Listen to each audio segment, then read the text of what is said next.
ലോകത്തിലെ ഏറ്റവും തന്ത്രപ്രധാനമായ ജലപാതകളിലൊന്നായ ഹോർമൂസ് കടലിടുക്ക് വീണ്ടും ആഗോള രാഷ്ട്രീയത്തിന്റെ കേന്ദ്രബിന്ദുവായി മാറിക്കഴിഞ്ഞു. ഇറാന്റെ സമ്പദ് വ്യവസ്ഥയുടെ സൈനിക ശക്തിയെ തകർക്കുക എന്ന ലക്ഷ്യത്തോടെ അമേരിക്ക ഏർപ്പെടുത്തിയ നാവിക ഉപരോധം മാസങ്ങൾ പിന്നിടുമ്പോഴും ഇറാൻ അപ്രതീക്ഷിത അതിജീവന ശേഷിയാണ് പ്രകടിപ്പിക്കുന്നത്. ഇറാൻ ഉടൻ കീഴടങ്ങുമെന്ന അമേരിക്കയുടെ കണക്കുകൂട്ടലുകളെ തെറ്റിച്ചുകൊണ്ടാണ് മാസങ്ങളോളം ഈ ഉപരോധത്തെ പ്രതിരോധിക്കാൻ ഇറാന് കഴിയുമെന്ന് CIAയുടെ ഏറ്റവും പുതിയ രഹസ്യ റിപ്പോർട്ടുകൾ സൂചിപ്പിക്കുന്നു. ഇത് കേവലം ഒരു പ്രാദേശിക തർക്കമല്ല, മറിച്ച് ആഗോള എണ്ണ വിപണിയെയും വൻ ശക്തികളുടെ നയതന്ത്രത്തെയും മാറ്റിമറിക്കാൻ പോകുന്ന നിർണായകമായ ഒരു അധ്യായമാണ്. അമേരിക്കൻ പ്രസിഡന്റ് ഡൊണാൾഡ് ട്രംപും പ്രതിരോധ ഉദ്യോഗസ്ഥരും തുടർച്ചയായി അവകാശപ്പെടുന്നത് ഇറാന്റെ സൈനിക ശേഷി ഏതാണ്ട് പൂർണ്ണമായും നശിപ്പിക്കപ്പെട്ടു എന്നതാണ്. ഇറാന്റെ എണ്ണ കയറ്റുമതി തടയുന്നതിലൂടെ അവരുടെ സാമ്പത്തിക അടിത്തറ തകർക്കുവാനും, അതായത് ചർച്ചയ്ക്കായി മേശയുടെ ഇരുവശവും ഇരിക്കാൻ അവരെ നിർബന്ധിതരാക്കുവാനും അവരെ എത്തിക്കുവാനും കഴിയുമെന്നാണ് അമേരിക്ക വിശ്വസിക്കുന്നത്. അവരുടെ എണ്ണ നീക്കം സാധ്യമായില്ലെങ്കിൽ അവരുടെ അടിസ്ഥാന സൗകര്യങ്ങൾ തകർന്നടിയും. ഇതായിരുന്നു ട്രംപിന്റെ പ്രഖ്യാപനം. എന്നാൽ യാഥാർത്ഥ്യം ഇതിൽ നിന്നും തികച്ചും വ്യത്യസ്തമാണ് എന്നാണ് വാഷിംഗ്ടൺ പോസ്റ്റ് പുറത്തുവിടുന്ന റിപ്പോർട്ട്. ഇറാന്റെ എണ്ണ മേഖല ഉടനടി തകരുമെന്നാണ് പ്രവചനങ്ങൾ പാളി എന്നു മാത്രമല്ല, സാമ്പത്തിക സമ്മർദ്ദങ്ങൾക്കിടയിലും കുറഞ്ഞത് 3 മുതൽ 4 മാസം വരെ ഇതേ നിലയിൽ മുന്നോട്ടു പോകാൻ ഇറാന് കരുത്തുണ്ട് എന്നാണ് വിലയിരുത്തൽ. ഇറാന്റെ സൈനിക ശക്തിയുടെ നട്ടെല്ല് അവരുടെ മിസൈൽ ശേഖരമാണ്. യുദ്ധത്തിന്റെ പ്രാരംഭഘട്ടത്തിൽ ഇറാന്റെ ആയുധ ശേഖരം തകർത്തു എന്നും അമേരിക്ക അവകാശപ്പെടുമ്പോഴും CIAയുടെ വിലയിരുത്തൽ ഞെട്ടിക്കുന്നതാണ്. ഇറാന്റെ യുദ്ധത്തിന് മുമ്പുള്ള മിസൈൽ ശേഖരത്തിന്റെ 70% ഇപ്പോഴും സുരക്ഷിതമായിരിക്കുന്നു എന്നാണ്. അതിലുപരി അവരുടെ മൊബൈൽ മിസൈൽ ലോഞ്ചറുകളുടെ 75% പ്രവർത്തനക്ഷമവുമാണ്.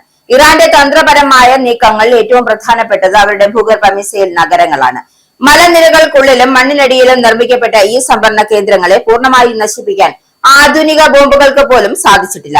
സംഘർഷം കടുക്കുമ്പോൾ കേടായ മിസൈലുകൾ അതിവേഗം നന്നാക്കുവാനും നിർമ്മാണത്തിലിരിക്കുന്ന പുതിയ ആയുധങ്ങൾ കൂട്ടിച്ചേർക്കുവാനും ഇറാന് കഴിഞ്ഞിട്ടുണ്ട് എന്നത് അവരുടെ സാങ്കേതികയുടെ തിരിച്ചുവരവ് കൂടിയാണ്.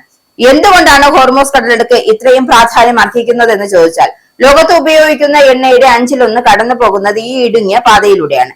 ഇതിന്മേൽ ചെറിയൊരു നിയന്ത്രണം ഏർപ്പെടുത്താൻ ഇറാന് സാധിച്ചാൽ പോലും അത് ആഗോള എണ്ണ വിലയിൽ വൻ വർധനവിന് കാരണമാകും. എന്തായാലും അമേരിക്കൻ ഉപരോധം മൂലം ഇറാൻ നേരിടുന്ന സാമ്പത്തിക ആഘാതത്തിന് പകരമായി ആഗോള വിപണിയെ പ്രതിസന്ധിയിലാക്കാൻ ഇറാന് കഴിയും. ഇറാന്റെ ഡ്രോൺ സാങ്കേതിക വിദ്യയുടെ ചെറിയ ചടുലമായ ബോട്ടുകളും അമേരിക്കൻ നാവികസേനയുടെ വലിയ കപ്പലുകൾക്കും നിരന്തരമായ ഭീഷണിയാണ് ഉയർത്തുന്നത്. ഇറാനുമായുള്ള ബന്ധത്തിൽ, അതായത് ഈ ബന്ധത്തിന്റെ പേരിൽ 5 രാജ്യങ്ങളിലെ വ്യക്തികൾക്കും കമ്പനികൾക്കും മേൽ അമേരിക്ക ഉപരോധം ഏർപ്പെടുത്തിയിട്ടുണ്ട്. ഇറാന്റെ ഡ്രോൺ മിസൈൽ പദ്ധതികളെ സഹായിക്കുന്ന ശൃംഖലകളെ തകർക്കുകയാണ് ഇതിന്റെ ലക്ഷ്യം. റഷ്യ, ചൈന തുടങ്ങിയ രാജ്യങ്ങളുമായുള്ള ഇറാന്റെ രഹസ്യവും പരസ്യവുമായ സാമ്പത്തിക ഇടപാടുകൾ ഈ ഉപരോധങ്ങളുടെ മൂർച്ച കുറയ്ക്കുന്നുണ്ട്. അമേരിക്കൻ നയരൂപീകരണ വിദഗ്ധർക്കിടയിൽ ഇപ്പോൾ ഉയർന്നു വരുന്ന പ്രധാന ആശങ്കയും ഇറാൻ എത്ര കാലം ഈ സമ്മർദ്ദത്തെ അതിജീവിക്കും എന്നതല്ല, മറിച്ച് ഈ ഉപരോധം പശ്ചിമേഷ്യയിലെ ഒരു വലിയ പ്രാദേശിക യുദ്ധത്തിന് വഴിമരുന്നിടുമോ എന്നതാണ്. ഇറാന്റെ സൈനിക ശക്തി നശിപ്പിക്കപ്പെട്ട അമേരിക്കയുടെ അവകാശവാദങ്ങൾ തെറ്റാണ് എന്ന പുതിയ റിപ്പോർട്ട് സൂചിപ്പിക്കുന്നു. ഇറാന്റെ മിസൈൽ ശേഖരത്തിന്റെ 70%വും മൊബൈൽ മിസൈൽ ലോഞ്ചറുകളുടെ 75% ഇപ്പോഴും പൂർണ്ണമായി പ്രവർത്തനക്ഷമമാണ്. നേരിട്ടുള്ള വ്യോമാക്രമണങ്ങളെ പ്രതിരോധിക്കാൻ ഭൂഗർഭ സംഭരണികളും മൊബൈൽ ലോഞ്ചറുകളും ഉപയോഗിക്കുന്ന ഇറാൻ തന്ത്രം വിജയിച്ചതായാണ് വിലയിരുത്തൽ. അമേരിക്കൻ ഉപരോധം മൂലം ഉടനടി തകർച്ചയുണ്ടാകുമെന്ന് വാഷിംഗ്ടൺ കരുതി എങ്കിലും കുറഞ്ഞത് 3 മുതൽ 4 മാസം വരെ ഈ പ്രതിസന്ധി അതിജീവിക്കാൻ ഇറാന് സാധിക്കുമെന്നാണ് കണ്ടെത്തൽ. പശ്ചിമേഷ്യയിലെ ശക്തിവാക്യങ്ങൾ മാറിമറിയുകയാണ്, അതായത് ശക്തി സമവാക്യങ്ങൾ മാറിമറിയുകയാണ്. അമേരിക്കയുടെ മാക്സിമം പ്രഷർ നയം ഇറാനെ പൂർണ്ണമായും തളർത്തുന്നത്, അതായത് പരാജയപ്പെടുത്തുമെന്നാണ് നിലവിലെ സൂചനകൾ വ്യക്തമാക്കുന്നത്. അതായത് അവർ യാതൊരു കാര്യത്തിലും ഇറാൻ ഒരിക്കലും പരാജയം സമ്മതിക്കുന്ന ആൾക്കാരല്ല.